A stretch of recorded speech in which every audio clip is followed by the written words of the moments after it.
1111 महत्वपूर्ण one liner questions के बारे में हम बात कर रहे थे। और चलिए सेशन को हम शुरू करते हैं। और इसी के साथ साथ हम बात करेंगे दोस्तों 1111 महत्वपूर्ण वैकल्पिक प्रश्नों के बारे में। टोटल आपके हो जाएंगे 2222 प्रश्नों के बारे में हम बात करने वाले हैं इस सेशन के अंतर्गत, ठीक है। जिसमें आपका इतिहास होगा, कला संस्कृति होगी और राजस्थान का भूगोल। तीनों सेशन जो है वो राजस्थान जीके के यहाँ पर सम्मिलित होने वाले हैं, ठीक है।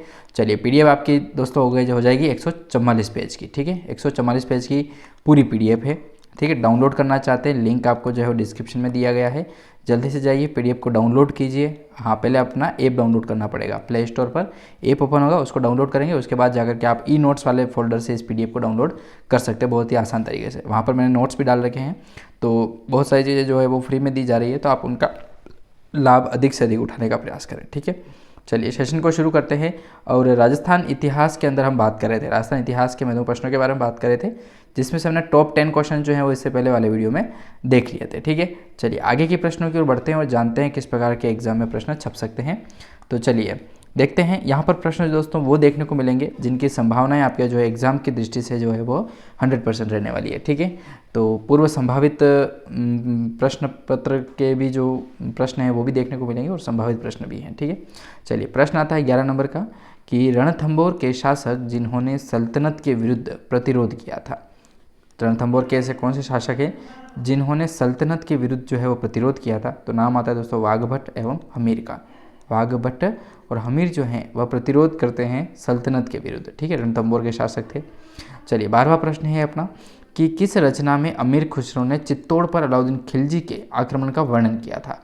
ऐसी कौन सी रचना है जिसमें, रचना किसकी होगी, लेखक कौन होंगे? तो अमीर खुसरो होंगे, ठीक है। और अमीर खुसरो जो है वो चित्तौड़ पर आक्रमण होता है, अलाउद्दीन खिलजी जब आक्रमण करते हैं तो उसी के बाद जो है वो उनकी पुस्तक ख्वाजा इन उल फुतूह करके एक पुस्तक निकालते हैं। उसी के अंदर जो वर्णन मिलता है वो मिलता है अपने चित्तौड़ का, ठीक है। साके वगैरह हुए थे, अलाउद्दीन खिलजी ने जो है वो आक्रमण किया था, तो साके वगैरह जो भी नरसंहार वगैरह जो हुआ था वो सारा इसी के अंदर जो है वो देखने को मिलता है। किसने जौहर किया था, किसने केसरिया किया था, वो शाका कैसे हुआ, कैसे पूरी प्रणाली जो बता रखी है वो ख्वाजा इन उल फुतूह के अंदर बता रखी है, ठीक है।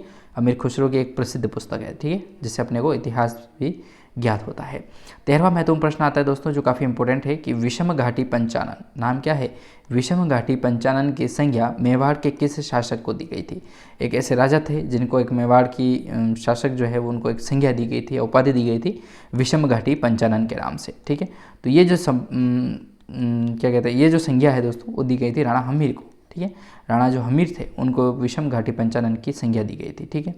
चलिए अगला प्रश्न आता है अपना 14 नंबर का महत्वपूर्ण प्रश्न है। यह भी काफ़ी इंपॉर्टेंट प्रश्न है। प्रश्न कह रहा है कि किस राजा को अभिनव भट्टाचार्य, हिंदू सुल्तान, छाप गुरु, राय रायन एवं दान गुरु की उपाधियों से जो है वो जाना जाता है? तो राणा कुंभा का नाम आता है। राणा कुंभा जो हैं उन्हीं को हिंदू सुल्तान, भट्टाचार्य, अभिनव भट्टाचार्य, छाप गुरु और राय रायन दान गुरु की उपाधियों से भी नवाजा गया है, ठीक है। अब इनमें से इंपॉर्टेंट की बात करें अपन तो इंपॉर्टेंट सिर्फ दो ही हैं, एक तो अभिनव भट्टाचार्य है और एक हिंदू सुल्तान है, ठीक है। हाल गुरु, छाप गुरु, रायन गुरु, दान गुरु, ये नाम जो है वो बहुत सारे इनकी उपाधियों के मिलते हैं। लगभग जब तक मैंने पढ़ा था 80 से ऊपर से जो है वो इनकी उपाधियाँ हैं राणा कुंभा की, ठीक है। लेकिन महत्वपूर्ण देखें इस क्वेश्चन के आधार पर तो अभिनव भट्टाचार्य और हिंदू सुल्तान, ये दो जो हैं वो काफ़ी इंपॉर्टेंट उपाधियाँ होने वाली है।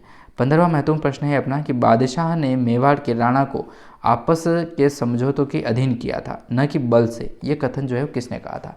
बहुत अच्छी बात कही थी, सर टॉमस रो के द्वारा जो है कथन कहा गया था कि बादशाह जो थे उन्होंने मेवाड़ के राणाओं को आपस में समझौते के अधीन किया था, न कि उनके खुद के बल पर, न कि ये कोई बड़ा राजा था इसलिए इनको बलपूर्वक जो है वो कहा अधीन कर लिया गया था, ऐसा नहीं हुआ था, ठीक है।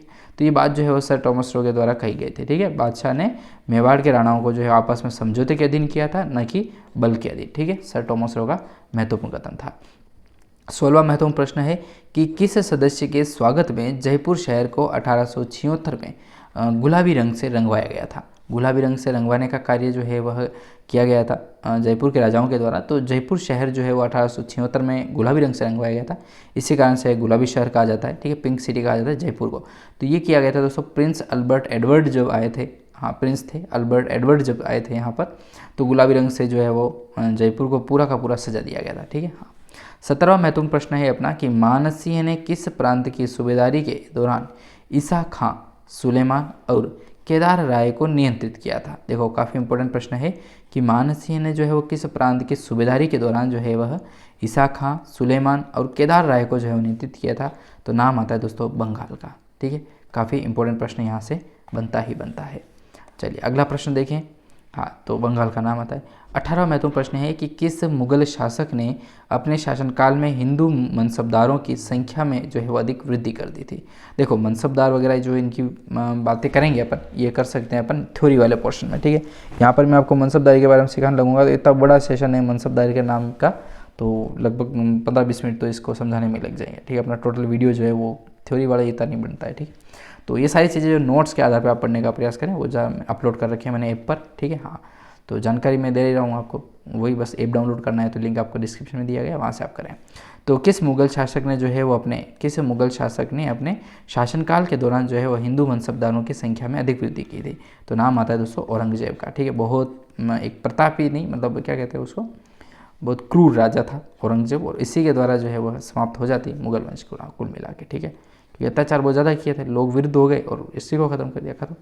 19वां प्रश्न आता है कि राधा गोविंद संगीत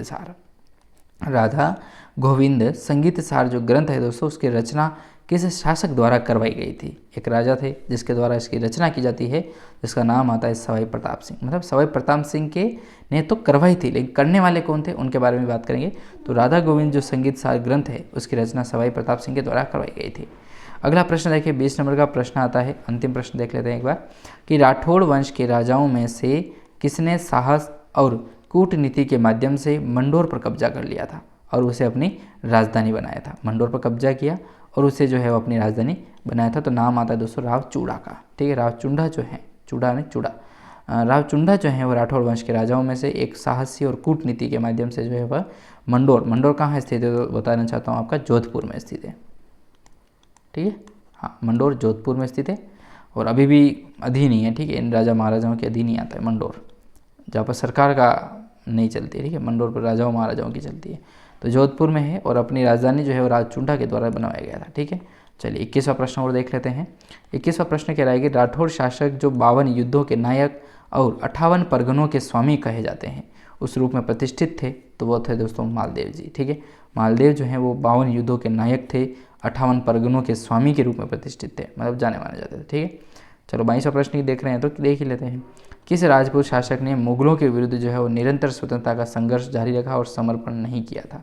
तो दोस्तों वो थे रावचंद्र सेन। काफ़ी प्रतापी और महत्वपूर्ण राजा आते हैं रावचंद्र सेन, मेवाड़ के इतिहास में बहुत महत्वपूर्ण योगदान है रावचंद्र सेन जी का। ठीक है, तो इस तरीके से हमने 22 महत्वपूर्ण प्रश्नों के बारे में बात की और अगले क्वेश्चन जो है अगले वीडियो में जानने का प्रयास करेंगे।